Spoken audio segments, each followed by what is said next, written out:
अस्सलामु अलैकुम वरहमतुल्लाहि वबरकातुहू। मैं मोहम्मद फैसल उटावर से आज आपसे बस एक ही विषय पे बात करनी है थोड़ी सी।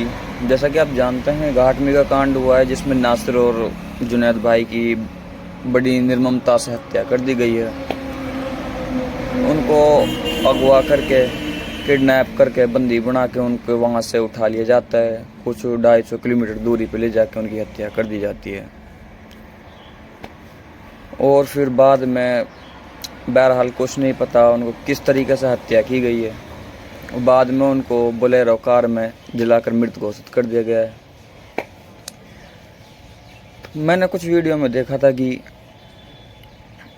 बॉडी जो जुनैद और नासिर भाई की बॉडी थी वो पिछली सीट से बरामद की गई है। तो इसमें ये आप यही सोच के देखो कि अगर बॉडी पिछली सीट से बरामद हुई है तो ये तो कोई बात ही नहीं बनती कि बॉडी खुद पिछली सीट पे चली गई। तो ये एक साजिश है, बस इसको थोड़ा सा ध्यान से देखें और इसमें आवाज़ उठाएं जितनी हो सके, वरना एक दिन ऐसा होगा कि बस लोगों को इसी गो तस्करी के नाम पे मार दिया जाएगा। अभी कुछ दिन पहले वारिस भाई की हत्या कर दी गई थी, उसमें भी इन लोगों ने कुछ टाइम तक आवाज़ उठाई थी, उसके बाद उस आवाज़ को भी दबा दिया। अब 2 हफ्ते शायद उस बात को हुए हैं और फिर दूसरा कांड हो गया बे। तो आप सभी से यही दरख्वास्त है, ज़्यादा से ज़्यादा आवाज़ उठाएं। और भाई बात रही नेताओं की, तो मेवात के नेता तो कोई कदम उठा ना रहे, क्योंकि इन सब को तो अपनी कुर्सी प्यारी है और पुलिस प्रशासन तो भाई पहले से ही किसी बात के लिए विषय पे ही नहीं है। तो आप सभी से अपील है कि आप सभी इनके लिए आवाज़ उठाएं।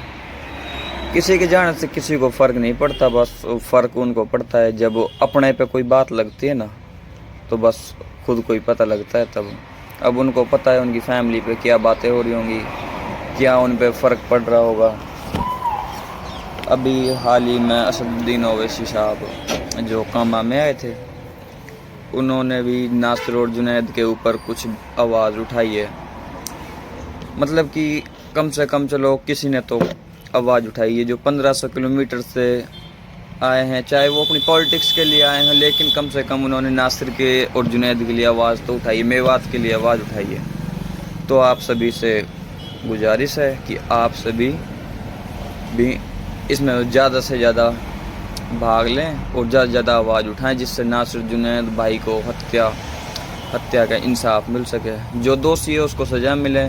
क्योंकि बार बार मोनू मानेसर का नाम आ रहा है, किसी को अगर कोई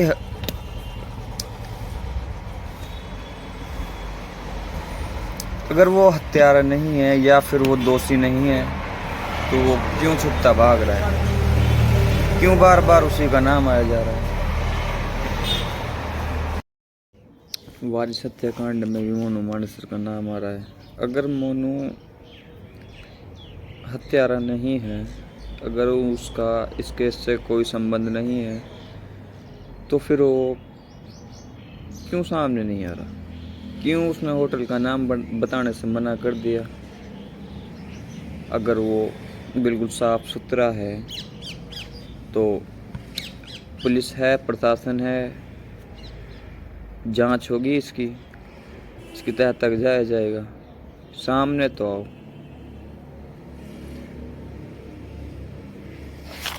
पर एक बात सोचने की ये है, अगर गोरक्षक वाले ये बोल रहे हैं कि मोनू निर्दोष है, तो फिर मोनू का नाम ही तो बार बार क्यों आ रहा है, आपका नाम क्यों नहीं आता।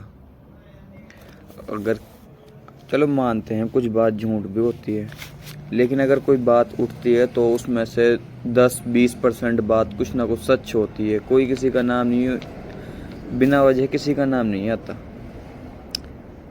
बस सभी से एक ही अपील है, ज़्यादा से ज़्यादा आवाज़ उठाएं और भाई इंसाफ की गुहार लगाएं। इंशाल्लाह एक दिन इंसाफ मिलेगा।